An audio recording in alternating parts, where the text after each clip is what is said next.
남양 특집 4탄 과학으로도 풀리지 않는 초자연 현상 19 이번에 15위 공개합니다. 2007년 소위 탐험 전문가라는 러시아 대통령 푸틴도 논란 이곳. 자, 이곳은요. 러시아의 21개 공화국 중에 투바 공화국에 위치한 폴바진이라는 섬입니다. 그런데 섬의 위치부터 지형까지 여간 예사롭지가 않습니다. 거대한 호수 한가운데 위치한 섬 폴바진은요. 직사각형으로 섬 전체가 마치 미로 같은 형태를 띠고 있습니다. 누군가 인공적으로 만든 듯한 이 섬의 모습을 보고 푸틴 대통령도 무척이나 놀랐다고 합니다. 그 이유가 이곳이 대체 언제 만들어졌는지 혹은 어떤 곳이었는지 추측만이 난무할 뿐 그 어떤 것도 밝혀진 게 없기 때문이죠. 저건 확실히 누가 만든 거네요. 폴바지는 1891년 러시아인의 지배를 받던 카자흐인들에 의해 발견된 이후 현재까지도 그 정체가 미스테리한 채로 미궁에 빠져 있습니다. 그런데 2008년 폴바진 섬을 연구하던 영국의 모 대학교 고고학과의 하인리 교수에 따르면요. 이 섬에 남아있는 흔적이 고대 중국의 건축물과 매우 흡사하다고 합니다. 특히 베이징에 있는 자금성을 축소해 놓은 듯한 모습이라고 합니다. 폴바지는 크게 보면 성벽과 성벽으로 둘러싸인 공간의 안뜰, 자 이렇게 두 개의 구역으로 나뉘는데요. 자금성 역시 거대한 안뜰이 있는 형태고요. 자 그리고 폴바진에서 발견된 정말 놀라운 현상 하나. 바로 용이 조각되어 있는 점토 타일. 용은 중국인데. 저 진짜 중국이네.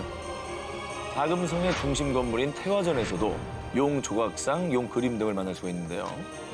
아, 그럼 저희가 무슨 중국과 무슨 교류가 있었다는 거예요? 아니면 뭐 중국 사람들이 가서 지었다는 거예요? 뭐 어떻게 그것이 정말 초자연적인 미스터리입니다.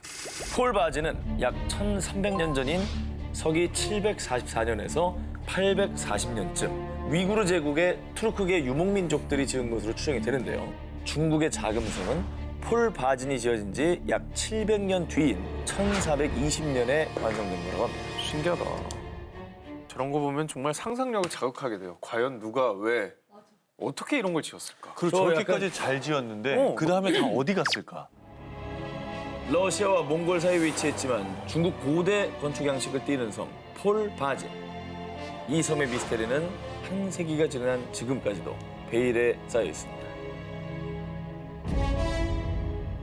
자, 남양 특집 제4탄 과학으로 풀리지 않는 초자연 현상 19, 11위로 갑니다.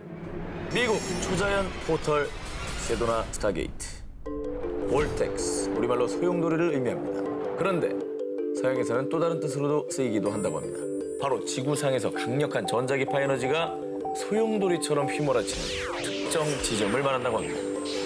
그런데 세계 각국의 초자연 전문가들에 따르면 이 특정 지점이 전 세계 통틀어 21곳이 있다고 하는데요. 그 중에서도 무려 4개의 볼텍스가 모여있는 곳이 미국 애리조나주에 위치한 산악지대 세도나. 이곳은 인구 10,000명이 조금 넘는 소도시지만 매년 무려 500만 명 이상의 관광객들이 소위 길을 받고자 마음의 평안을 위해 찾는 관광 명소라고 합니다. 신은 그랜드 캐년을 만들었지만 정작 그는 세도나에 살고 있다. 이런 말이 있을 만큼 신비하고 영험한 기운을 준다는 세도나. 그런데 말입니다. 이 세도나 지역의 볼텍스가 외계인들과 통신하는 포털이라면 믿으시겠습니까? 그것도 무슨 포털이라고요? 이 온 우주의 강력한 기운이 땅 전체를 둘러싸고 있기 때문일까요? 이곳 원주민인 야바빠족은요. 세도나에는 차원을 넘나들 수 있는 포털이 있다 라고 말했다고 합니다. 그래서일까요? 세도나 곳곳에서는 상식적으로는 이해할 수 없는 기묘한 이상현상들이 자주 일어나고 있습니다. 초자연 현상 연구가 빌 해밀턴 역시 그곳의 도깨비 이불은 현란한 광채를 내뿜었어요. 크기는 야구공에서 농구공 정도로 각기 달랐어요. 라며 계곡에서 미스터리한 현상을 목격. 정말 놀라운 건요. 2004년 1월 영국의 지구 미스터리 연구가 니콜라스 만이 세도나에서 스타게이트를 찾았다고 밝힌 점인데요. 길을 통해 자신의 과거를 엿볼 수 있다는 대성당 바위. 실제 비행장이 있는 언덕 에어포트 메사. 법관의 모자를 닮았다는 법원 바위. 그 외 문즈 마운틴, 리 마운틴까지 이렇게 세도나에서 유난히 초자연적인 현상이 자주 목격되는 5개 지점을 연결하면 지도에서 정확히 별 모양의 펜타그램 도형이 형성된다는 것입니다. 아 진짜 이렇다고? 설마 정확히 그려봤습니다. 애리조나주에서 UFO가 가장 많이 목격된다는 미스테리 키스팟 세도나. 이곳은 정말 외계와 통하는 포털일까요? 그리고 스타게이트는 무엇을 의미하는 것일까요? 남양 특집 4탄 과학으로 풀리지 않는 초자연 현상 19 7위 공개합니다.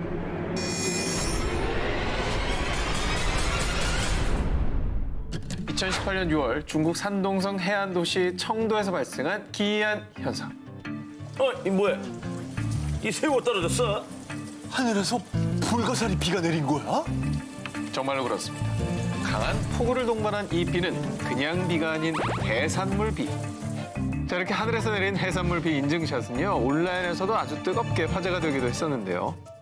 자, 과연 이 해산물 비의 정체는 무엇일까요? 자, 중국 기상학 전문가들은 해산물 비를 보며 이런 추측을 제기했습니다.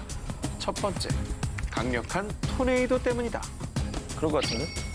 토네이도가 바다에서 물고기를 비롯한 해산물들을 이렇게 상승 기류로 끌어당겼고요.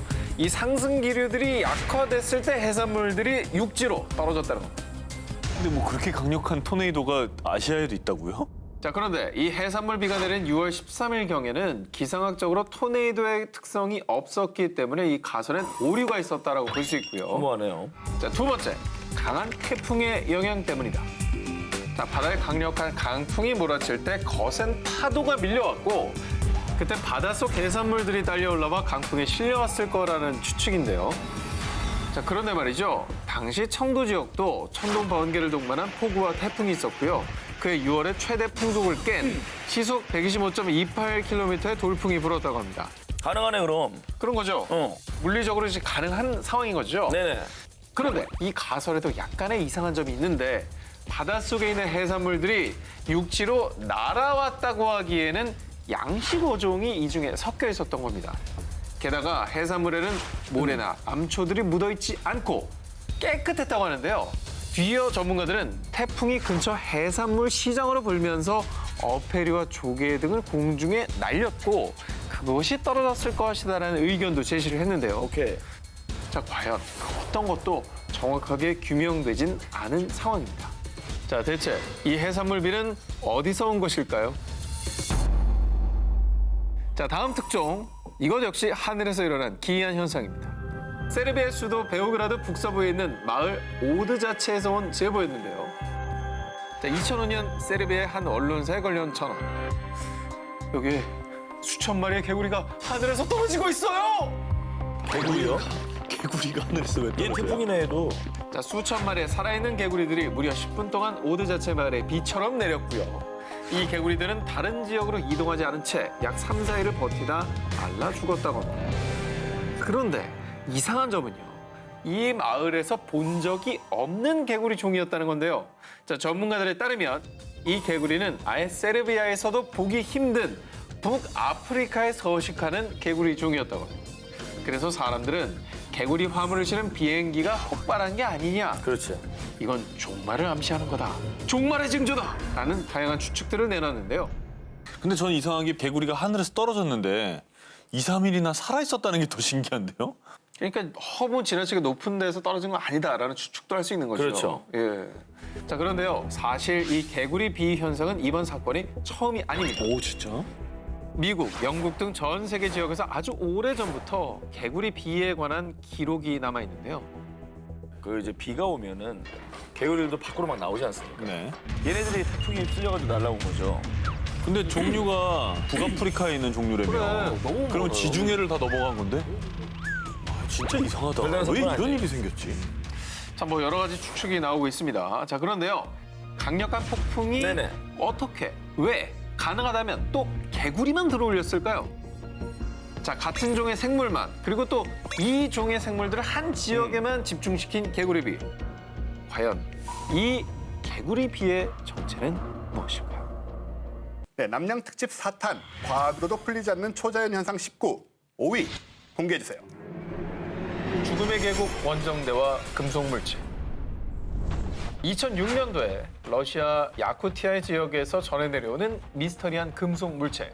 자, 그 물체를 찾아 나선 러시아의 초자연 현상 연구가이자 탐험가 이반 메케르와 원정대. 이들이 찾는 미스터리한 금속 물체를 본 목격자들의 증언은 매우 구체적이고 또 다양했습니다.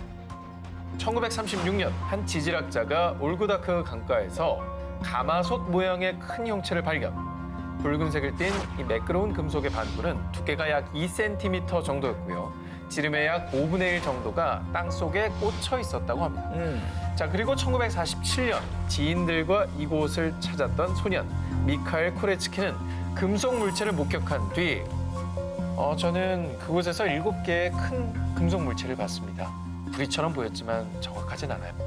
더 이상한 점은요. 이 계곡에서 코레츠키 외에 5명이 밤을 보냈는데 그 이후에 한 친구는 심한 탈모를, 또 코레츠키의 머리 왼쪽에는 3개의 반점들이 생겼고 두통이 또 심했다고 합니다. 그런데 이들이 미스터리한 금속 물체를 봤다고 증언한 곳은 죽음의 계곡이라 불리는 곳인데요. 목격자도 또 증언도 많지만 정말 의문스럽게도 죽음의 계곡의 위치가 정확하게 남아있지 않았는데요. 그래서 이 미스터리를 풀려는 이반 메케르는 원정대를 꾸려 이 죽음의 계곡을 찾아 나선 겁니다. 그러던 중 괴이한 형태로 자란 식물들 주변에 있는 한 연못을 발견. 오늘은 여기서 묵고 내일 다시 찾아 나선다. 자, 그런데 그 다음 날 앞이 보이지 않거나 또 숨이 잘 쉬어지지 않는 등 기이한 신체 이상을 느꼈다고 하는데요. 심지어는 두통과 오한으로 졸도하는 지경에까지 이르자 이반 메케르 원정대는 뗏목을 타고 그곳을 빠져나왔다고 합니다. 비록 미스터리한 금속 물체는 발견하지 못했지만 이들이 세상에 알린 건 죽음 계곡의 좌표. 올구다크 강에서 북동쪽으로 약 40에서 50km 떨어진 지점이라고 하는데요. 미스터리를 풀 수 있는 키가 되겠네요. 일단 좌표가 나온 거죠. 좌표가 나왔으니까. 다시 가서 봐도 되는 거 아니에요? 첨단 장비를 가지고. 그렇습니다. 과연 이 미스터리한 금속 물체의 베일은 벗겨질 수 있을까요? 좀 뭐라고 추측이 되시나요?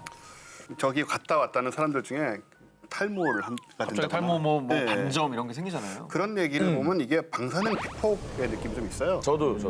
처음에 저게 밝혀진 게 1947년 뭐 이럴 텐데 네네. 그때가 소련이 마침 핵무기 개발을 한참 진행하고 있을 때입니다. 그렇죠.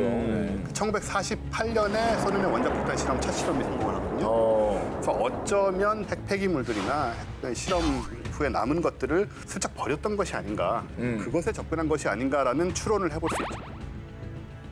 자, 남양 특집 4탄 과학으로도 풀리지 않은 초자연 현상 19 3위를 공개합니다. 오나와라 크로스. 아하!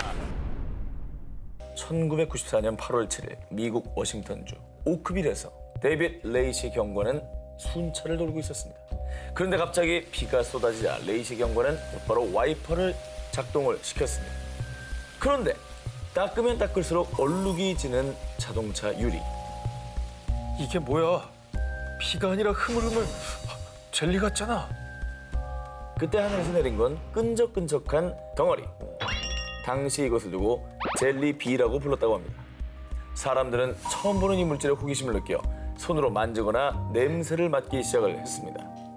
그런데 그날 오후 호흡곤란, 심한 현기증, 메스꺼움, 그리고 시야가 흐릿해지는 증상까지 보인 사람들. 그리고 젤리비가 내린 뒤 동물 사체도 자주 발견이 됐다고 합니다. 자, 그런데요. 더 미스테리한 건 이 젤리비가 오직 오크빌에서만 내렸고요. 3주간 무려 총 6번의 젤리비가 내렸는데 그것도 밤에만 내렸다고 합니다. 와, 이거 진짜 수상하네요. 뭐 정체는 밝혀졌어요? 뭐예요 도대체? 계속 이 비가 내리자 마을 사람들은 이 물질을 채취해서 병원에 가져갔습니다. 실험 결과 놀랍게도 인체 백혈구를 다량 함유하고 있었다고 합니다. 뭐야? 그래서 이후에 워싱턴주 보건부의 미생물학자들도 이 물질을 연구했는데요. 젤리비에는 2 종류의 박테리아가 바글바글했는데 그중 하나가 인간 소화기에서는 박테리아였습니다. 하지만 이 물질의 정체도 이 박테리아가 어떻게 질병을 일으켰는지도 밝히지 못한 상황. 그런데 이때 한 연구진은 한 가지 가설을 제기합니다. 이 물질은 비행기의 액체 폐기물입니다. 즉 블루아이스라는 주장이었죠. 비행기에서 이렇게 한 마을에 비처럼 쏟아질 정도로 많은 양을 내린다고요? 그러니까 그렇죠. 또 계속 반복적으로 그건 네. 좀 힘든 얘기죠. 이에 대해 연방항공이 반발하고 나섰어요. 색깔도 다를 뿐만 아니라 비행 중에 블루아이스 배출은 금지돼 있기 때문입니다. 그런데 한편 젤리비가 내렸을 당시 오크빌 주민들은 We had a significant amount of military aircraft flying over the home prior to this happening. 그래서 비밀리에 오크빌이 군사기지로 사용이 되고 있고 새로운 생화학 무기를 테스트하기 위해 주민들 몰래 이런 일을 벌인 거라는 주장도 제기가 됐습니다. 그건 너무 심한 사실이라면 주장인데. 너무 심한 얘기다. 그렇죠. 하지만 이것도 어디까지나 추측일 뿐. 정체불명의 젤리비는 그 이후 2번 다시는 내리지 않았다고 합니다. 백혈구는 그 과학적으로 제조는 안 되지 않나요? 안 되죠. 사람의 혈액 속에서도 혈장에서 추출을 해야 되는 거기 때문에 만약에 진짜라고 한다면 정말 이상한 일이죠. 저는 횟수도 그래요. 한 2주 동안 6번이나 그랬다고 하고 또 6번이나 했으면 사실 자주인데 그러고 나서 지금까지 20년이 넘도록 한 번도 또 안 일어난 거 아니에요. 불가사의한만으로 따지면 네네. 이게 일이에요. 아, 그럼 뭐 한 거예요 지금? 근데 전 제 나름대로 또 기준이 있기 다시 때문에. 해봐요. 친해졌잖아요 우리. 뭘 친해져. 이게 좀 과장된 말씀이신 것 같고 그거는 안 친하네. 안 친하네요. 정말 과학적이시네.